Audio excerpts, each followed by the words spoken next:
नमस्कार, प्रदेश एक्सप्रेस में आपका स्वागत है। मैं हूं आपके साथ अंकिता और आइए अब खबरें देखते हैं विस्तार से। उपचुनाव में हार के बाद कांग्रेस का पुनर्गठन किया जाएगा। प्रदेश कांग्रेस कमेटी को भंग कर जल्द ही 2000 से ज्यादा नियुक्तियों को रद्द करने की तैयारी है। वर्ष 2018 के चुनाव से पहले जमीनी स्तर पर और उपचुनाव से पहले विधानसभा क्षेत्र प्रभारी, सह प्रभारी सहित करीब 3000 से ज्यादा पदों पर नियुक्तियां की गई थी। इस बारे में पूर्व मंत्री पीसी शर्मा ने बयान में कहा कि हाल ही में हुई नियुक्तियों को रद्द करने की प्रक्रिया जल्द होगी। उपचुनाव में हार के बाद विधायक दल की बैठक में कमलनाथ ने कहा था कि 19 जिलों की विधानसभा प्रभारी रिपोर्ट सौंपें। दीपावली के बाद बैठक में इस पर चर्चा की जाएगी। निगम मंडलों में काम करने वाले करीब 70,000 कर्मचारी और अधिकारियों के 7वें वेतनमान का एरियर बोर्ड की प्रक्रिया और उनके फैसलों में अटक गया है। सिर्फ 3 निगम मंडल ही ऐसे हैं जहां एरियर की पहली और दूसरी किश्त मिल पाई है, जबकि वित्त ने अंतिम किश्त का 25% देने के भी आदेश जारी कर दिए। अधिकारी कर्मचारी इस बात को लेकर नाराज हैं और जल्द ही मुख्यमंत्री शिवराज सिंह चौहान से मिल सकते हैं। राज्य सरकार ने 40,000 से कम वेतन वालों को 10,000 रुपए फेस्टिवल एडवांस देने के आदेश जारी किए हैं, लेकिन यह फायदा भी निगम मंडलों के कर्मचारियों से दूर है। पूर्व सांसद राम सेवक सिंह बाबूजी के घर से चोर गिरोह 30 लाख रुपए नगद और जेवरात चोरी कर ले गए। चोर 10 फीट की दीवार फांदकर अंदर घुसे थे। अलमारी के लॉकर की चाबी मिलाकर उसमें से करीब 30 लाख रुपए नगद और पुश्तैनी जेवरात चोरी कर ले गए। वारदात रविवार सोमवार दरमियानी रात माधव नगर की है। घटना का पता चलते ही पुलिस मौके पर पहुंची। पुलिस ने जांच के बाद मामला दर्ज किया है। ग्वालियर से कांग्रेस पार्टी से सांसद रहे राम सेवक सिंह उर्फ बाबूजी वैसे तो डबरा के निवासी हैं, पर शहर की पॉश कॉलोनी माधव नगर में भी उनका घर है। वर्तमान में यहाँ पूर्व सांसद और उनका बेटा धर्मवीर रहते हैं। भोपाल के इकबाल मैदान पर प्रदर्शन कर शांति भंग करने और धार्मिक भावनाएं भड़काने के आरोपी कांग्रेस विधायक आरिफ मसूद के 3 और साथियों को तलैया पुलिस ने सोमवार दोपहर गिरफ्तार किया। इसमें एक पूर्व पार्षद शावा मंसूरी भी शामिल है। इस मामले में पुलिस की यह दूसरी कार्रवाई है। इससे पहले 3 आरोपी सलाखों के पीछे पहुंच चुके हैं। टीआई तलैया डीपी सिंह ने बताया कि पूर्व पार्षद शावा मंसूरी, अकिल रहमान और मोहम्मद सालाह को गिरफ्तार कर लिया गया है। तीनों को न्यायालय में पेश किया गया है। भोपाल में आईडीबीआई बैंक की एक शाखा में चोर घुसकर एटीएम तोड़कर करीब 7.5 लाख रुपए चुरा ले गए। चोर शटर के ताले तोड़कर अंदर घुसे और सबसे पहले उन्होंने सीसीटीवी के तार काट दिए। अंधेरा होने के कारण वह ठीक से सीसीटीवी कैमरे में कैद नहीं हो पाए। घटना शुक्रवार सुबह की बताई जा रही है, जबकि सोमवार को बैंक खुलने के बाद घटना का खुलासा हो सका। थाना प्रभारी ईटखेड़ी करण सिंह ने बताया कि निपानिया जाट में आईडीबीआई बैंक की एक शाखा है। बैंक के अंदर ही एटीएम मशीन लगी हुई है।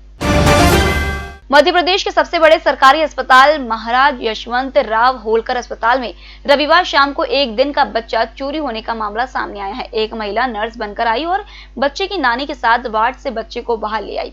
सोमवार को परिजनों ने अस्पताल में जमकर हंगामा किया। परिजनों ने कहा कि बच्चा 10 साल की मिन्नतों के बाद हुआ था। हालांकि यह दंपति का दूसरा बच्चा है, लेकिन पहले वाला बच्चा दिमाग से थोड़ा कमजोर है। गोवर्धन पूजा के अवसर पर मुख्यमंत्री शिवराज सिंह चौहान ने कहा है कि आज गोवर्धन पूजा आनंद का अवसर है। दरअसल यह प्रकृति और पर्यावरण की पूजा है। गोवर्धन पूजा का दिन पर्यावरण बचाने का संदेश देता है। सीएम हाउस में प्रदेश के मुख्यमंत्री चौहान ने परिवार सहित पूजा अर्चना के साथ गौशाला में इसी सप्ताह जन्मी 2 बच्चियों अष्टमी और धनवंतरी के साथ स्नेह दुलार किया। सीएम ने परिवार के साथ उन्हें आहार भी खिलाया। चौहान ने गोवर्धन पर्वत की परिक्रमा कर पूजा अर्चना की। होटल गौरीश्री भोपाल शहर के बीचों बीच स्थित ठहरने की सर्व सुविधा युक्त जगह है। Room available in affordable prices और facilities free wifi, AC, TV, parking, security, lift, full sanitised room, toiletry kit. Hotel Gaurishri, hall number 8, Chittor complex, MP Nagar, zone 1, Bhopal. Phone number 7898128620। प्रदेश से हवाला का पैसा ट्रेनों के माध्यम से इधर से उधर बड़ी आसानी से हो रहा है और ट्रेन यात्रियों की सुरक्षा में तैनात जवानों को इसकी कानो कान भनक तक नहीं लग रही है। कोरोना वायरस के कारण जारी लॉकडाउन में ज्यादातर ट्रेनें बंद थीं। ट्रेनों का संचालन शुरू होते ही इसका फायदा यात्रियों ने उठाया है। फायदा लेकर हवाला के करोड़ों रुपए प्रदेश से बाहर भेजते व मंगवाते हैं। सूत्रों की माने तो दिवाली के पहले ट्रेनों में लगी लंबी वेटिंग और भीड़ का फायदा उठाकर जबलपुर से हवालों का कारोबार फिर शुरू हो गया है। विधानसभा उपचुनाव में भाजपा ने 28 में से 19 सीटों पर जीत दर्ज की है। जीत के बाद जहां पार्टी में उत्साह है, वहीं संगठन सीटवार भीतरघातियों की कुंडली बना रहा है। दरअसल पार्टी चाहती है कि संगठन में ऐसे नेताओं की पहचान हो सके जिन्होंने पार्टी के खिलाफ काम किया है। खासकर उन सीटों पर ज्यादा फोकस किया जा रहा है जहां पार्टी को हार मिली है। गौरतलब है कि भाजपा को जितनी उम्मीद थी उतनी सीटें मुरैना जिले में नहीं मिली। इसके पीछे पार्टी में भीतरघात की बातें भी चुनाव से ही चल पड़ी थी। तभी तो मतदान से 4 दिन पहले सुमावली के पूर्व विधायक सत्यपाल सिंह सिकरवा उर्फ नीटू को भाजपा ने पार्टी से बाहर का रास्ता दिखा दिया था। मध्य प्रदेश के 28 विधानसभा सीट पर हुए उपचुनाव में कांग्रेस पार्टी ने जीत के लिए स्थानीय नेताओं को खुश करने की कोशिश की थी। कांग्रेस पार्टी ने 28 सीटों पर प्रचार प्रसार के लिए प्रभारी, सह प्रभारी से लेकर संगठन में ढेरों नियुक्तियां कर डाली थी। विधानसभा व कार्यकर्ताओं को खुश करने के लिए जिला संगठन से लेकर प्रदेश इकाई तक में बड़े पैमाने पर नियुक्तियां की गई थी, लेकिन उपचुनाव में कांग्रेस का यह दाव फेल साबित हो गया। 28 सीटों के उपचुनाव में कांग्रेस पार्टी सिर्फ 9 सीटों पर ही जीत हासिल कर सकी। कांग्रेस ने अब उपचुनाव के दौरान विधानसभा वार बनाए गए प्रचार प्रसार के लिए प्रभारियों की नियुक्तियां रद्द कर दी हैं। साथ ही पार्टी संगठन में हुई नियुक्तियों पर भी मंथन कर रही है। मध्य प्रदेश में 28 विधानसभा सीटों पर हाल ही में हुए उपचुनाव में शानदार जीत से उत्साहित सत्तारूढ़ भाजपा प्रदेश में अपने कार्यकर्ताओं के लिए प्रशिक्षण शिविर आयोजित करेगी। मध्य प्रदेश भाजपा के प्रवक्ता दीपक विजयवर्गीय ने शनिवार को बताया कि प्रदेश भर में भाजपा के 1059 मंडलों में यह प्रशिक्षण शिविर आयोजित होगा, जिसमें पार्टी की विचारधारा, कार्य संस्कृति, इतिहास, चुनाव प्रबंधन, मीडिया, सोशल मीडिया और कल्याणकारी गतिविधियों जैसे विषयों पर प्रशिक्षण सत्र होंगे। उन्होंने इस बात से इनकार किया कि यह प्रशिक्षण कार्यक्रम मुख्य रूप से ज्योतिरादित्य सिंधिया के साथ कांग्रेस से छोड़कर हाल ही में भाजपा में शामिल हुए कार्यकर्ताओं के लिए आयोजित किया जा रहा है। मध्य प्रदेश हाई कोर्ट ने राज्य की अधीनस्थ अदालतों को 23 नवंबर से प्रायोगिक तौर पर खोले जाने का निर्णय लिया है। यह प्रक्रिया 5 दिसंबर तक जारी रहेगी। यदि यह अनुभव अनुकूल रहा तो इसे आगे भी बढ़ाया जा सकता है।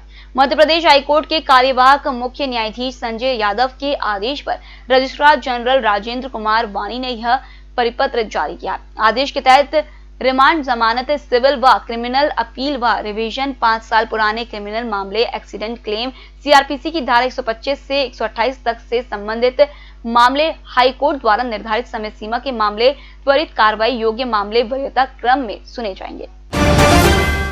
आंगनवाड़ी केंद्रों की मॉनिटरिंग ऑनलाइन तरीके से लगने लगी है। प्रदेश के सभी आंगनवाड़ी केंद्रों पर तैनात कार्यकर्ताओं को ऐप के जरिए हाजिरी भरना होता है। खास बात यह है कि कार्यकर्ता केंद्र के अलावा किसी दूसरी जगह से हाजिरी नहीं लगा सकेंगे, क्योंकि सभी केंद्रों की जियो टैगिंग की गई है। हाजिरी लगाने के लिए उसी लोकेशन पर होना अनिवार्य है। शासन स्तर पर प्रदेश के सभी जिलों के लिए नए कॉमन एप्लीकेशन सॉफ्टवेयर CAS का उपयोग किया जाएगा। ऐप के माध्यम से मॉनिटरिंग की नई व्यवस्था में अब आंगनवाड़ी कार्यकर्ताओं की केंद्र में समय पर उपस्थिति तय की जा सकेगी। आयुष्मान योजना का लाभ सभी पात्र व्यक्तियों को दिलाने के लिए जिले के शहरी क्षेत्र में वार्ड कार्यालय और ग्रामीण क्षेत्र में पंचायत भवन में विशेष अभियान चलाया जा रहा है। इस योजना के अंतर्गत संबल योजना खाद्य पर्ची धारक SECC डेटा अंतर्गत पात्र परिवार आयुष्मान योजना के अंतर्गत सीधा लाभ प्राप्त कर सकते हैं। आयुष्मान भारत योजना के तहत शिविर विकासखंड फंदा, ग्राम नरेला, मुगालिया छाप, देवल खेड़ी, गोल, जामुनिया, चीर, बरखेड़ा, नाथू, बंसिया, पीपलिया, बरखेड़ी, पीपलिया, कुंजरगढ़, अरहेड़ी, बैरसिया विकासखंड अंतर्गत ग्रामों ग्राम बैरागढ़, हिनोतिया, पीरन, गड़ा खुर्द, बरखेड़ी कला, अंखिया, बमहोरी, महुआ खेड़ा, टिकरिया, बरामद, शुक्ला, खेजड़ा, गोपी में चलाया गया। प्रधानमंत्री ग्रामीण सड़क योजना में अभी तक छोटी छोटी आबादी को जोड़ने वाले गांवों की सड़कें बनती रही हैं, लेकिन इस प्लान में कुछ परिवर्तन किया गया है। अब PM सड़क योजना में ऐसी सड़कें भी बनना शुरू किया गया है जो सड़कें 10 और 20 गांवों की आबादी को कनेक्ट करती है। अभी तक इस योजना में ऐसी सड़कों को नहीं बनाया जाता था जो कुछ छोटी आबादी को जोड़ती है, लेकिन अब योजना में व्यापक परिवर्तन आया है। ग्रामीण सड़क योजना से जुड़े अधिकारियों के अनुसार छोटे गांवों को सड़कों से जोड़ने का जो लक्ष्य संभाग में रखा गया है वह सैचुरेशन पॉइंट पर पहुंच चुका है। फिलहाल इस बुलेटिन में इतना ही। आप बने रहिए EMS TV के साथ। नमस्कार।